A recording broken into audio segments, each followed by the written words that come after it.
29 मार्च का दिन इतिहास के पन्नों में। मंगल पांडे ने 29 मार्च 1857 को कलकत्ता के पास बैरकपुर छावनी में ईस्ट इंडिया कंपनी के अंग्रेज अधिकारियों पर हमला कर दिया था। मंगल पांडे का जन्म भारत में उत्तर प्रदेश के बलिया जिले के नगवा गांव में एक ब्राह्मण परिवार में हुआ था।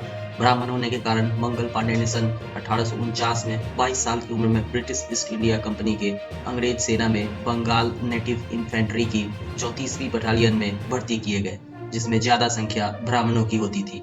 मंगल पांडे द्वारा गाय की चर्बी मिले कारतूस को मुंह से काटने से मना कर देने के फलस्वरूप उन्हें गिरफ्तार कर लिया गया और 8 अप्रैल 1857 को उन्हें फांसी की सजा दे दी गई।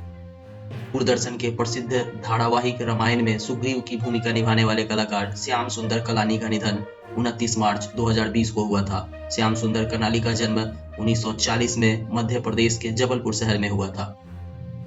चंद्रबाबू नायडू के ससुर एन.टी. रामाराव और एन. भास्कर राव ने 29 मार्च 1982 को तेलुगु देशम पार्टी की स्थापना की थी। टीडीपी तेलुगु देशम पार्टी आंध्र प्रदेश और तेलंगाना में सक्रिय राजनीतिक दल है। स्वतंत्रता सेनानी एवं नेता लक्ष्मण नायक को 1943 में ब्रह्मपुर के जेल में फांसी पर लटका दिया गया था। नायक का जन्म मलकानगिरी जिले के तेंतुली गुमा गांव में 22 नवंबर 1899 को हुआ था। शांतिपूर्ण सहयोग के गांधीवादी सिद्धांतों से परिचित लक्ष्मण ने अपने क्षेत्र के हर आदिवासी के घर में वयस्क शिक्षा और शराब से परहेज के संदेश के साथ एक चरखा चलाया और ग्रामीण परिदृश्य में अमूलजूल परिवर्तन लाया था। महात्मा गांधी के आह्वान पर नायक ने 21 अगस्त 1942 को एक जुलूस का नेतृत्व किया था। प्रदर्शनकारियों पर अंधाधुंध गोलीबारी की गई, जिसमें 40 लोग मारे गए और 200 से ज्यादा लोग घायल हो गए।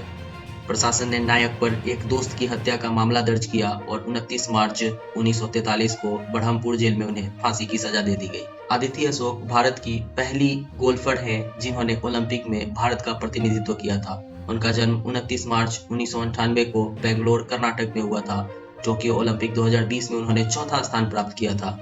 वर्ष 2017 में अदिति अशोक भारत की पहला एलपीजीए खिलाड़ी बनी।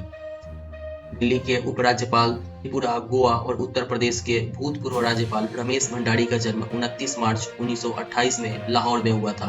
वे 4 अगस्त 1988 को दिल्ली के उपराज्यपाल बने और उन्होंने 13 दिसंबर 1990 को इस पद से त्यागपत्र दे दिया था।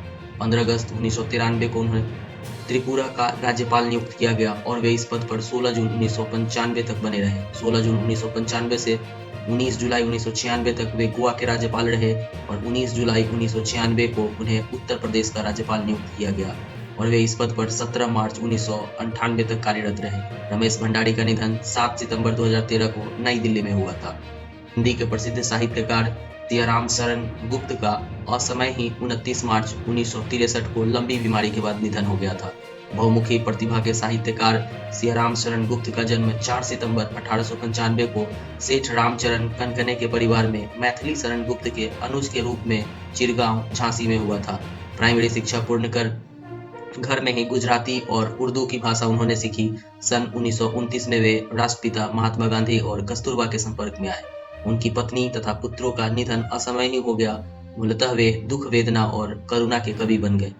मौर्य विजय प्रथम उनकी रचना थी जो 1914 में उन्होंने लिखी थी। अनाथ, आद्रा, विषाद, दुर्वादल, बापू, सुनंदा और गोपिका उनकी प्रमुख रचना थी। ये था 29 मार्च का दिन इतिहास के पन्नों में।